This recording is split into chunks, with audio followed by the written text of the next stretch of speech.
प्रभु यीशु मसीह के मधुर और मीठे नाम में आज दिनांक 13 अप्रैल दिन सोमवार को आप सब श्रोताओं का हम हार्दिक स्वागत करते हैं। आज के दिन के लिए जो वचन है वो लिया गया है इब्रानियों की पुस्तक उसका 10 अध्याय 37 पद। क्योंकि अब बहुत ही थोड़ा समय रह गया है जबकि आने वाला आएगा और वह देर न करेगा। प्रियो, आज का विषय है वो देर नहीं करेगा। देरी को सहना बहुत मुश्किल होता है। जब नौकरी मिलने में देरी होती है तो इंसान सचमुच निराश हो जाता है। कई लोग दुख के साथ सोचते हैं कि काश मुझे नौकरी मिल जाती जिससे अपने परिवार का भरण पोषण मैं कर पाता, लेकिन नौकरी न मिलने की वजह से पछताने और अपमान को झेलना पड़ता है। परिवार के माता पिता हर बातों की देरी में चिंता करते हैं। जब उनके बच्चों का विवाह सही उम्र से नहीं होता, घर बनने में देरी होता, वो चिंता करते हैं। संतान के सुख को मिलने में देरी होता, वो चिंता करते हैं।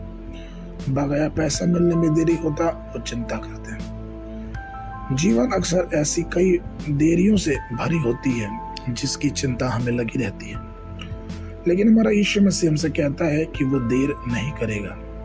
वो समय आता है जब प्रभु शीघ्र ही आने वाला है। लेकिन वहीं पर रोमियो की पुस्तक उसका 8 अध्याय 28 पद यह कहता है कि जो लोग परमेश्वर से प्रेम रखते हैं उनके लिए सब बातें मिलकर भलाई को उत्पन्न करती हैं। प्रियो, बस हमें इतना ध्यान देना है कि हमें उस मुसीबत, परेशानी और तकलीफ के अधीन नहीं हो जाना है, लेकिन प्रभु का इंतजार करना है। कोई भी आसान रास्ता अर्थात शॉर्टकट खोजने की जरूरत नहीं है। जब हम प्रभु की ओर निर्भर रहते हैं, प्रभु हमारे लिए मार्ग निकालता है।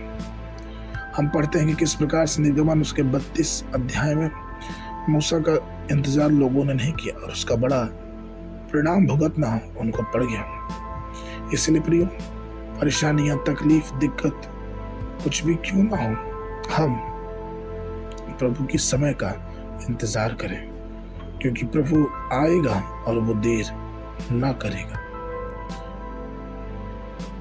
भजन संहिता उसका 55 उसका 22 पद कहता है कि अपना बोझ यहोवा पे डाल दे, वह तुझे संभालेगा, वह धर्मी को कभी टलने ना देगा।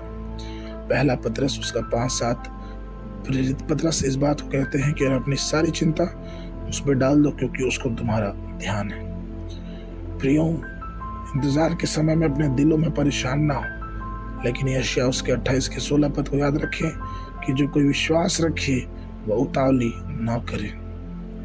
आइए हमारा जीवन उतावली वाला जीवन ना हो, लेकिन प्रभु के विश्वास और उसके वचन में आगे बढ़ता जाए। आगे के वर्णन के लिए हबक्कूक की पुस्तक उसका 2 अध्याय 3 पद। क्योंकि इस दर्शन की बात नियत समय में पूरी होने वाली है और इसके पूरे होने का समय वेग से आता है। इस पे धोखा ना हो, चाहे इसमें विलंब भी हो तो भी उसकी बाट जोहते रहना, क्योंकि वह निश्चय पूरी होगी और उसमें देर ना होगी। बाइबल अध्ययन के लिए सुबह के समय पहला सामुएल उसका 22, 23, 24 अध्याय, संध्या के समय लूका रचित समाचार उसका 12 अध्याय 1 पद से लेके 31 पद तक। परमेश्वर आप सबको आशीष दे।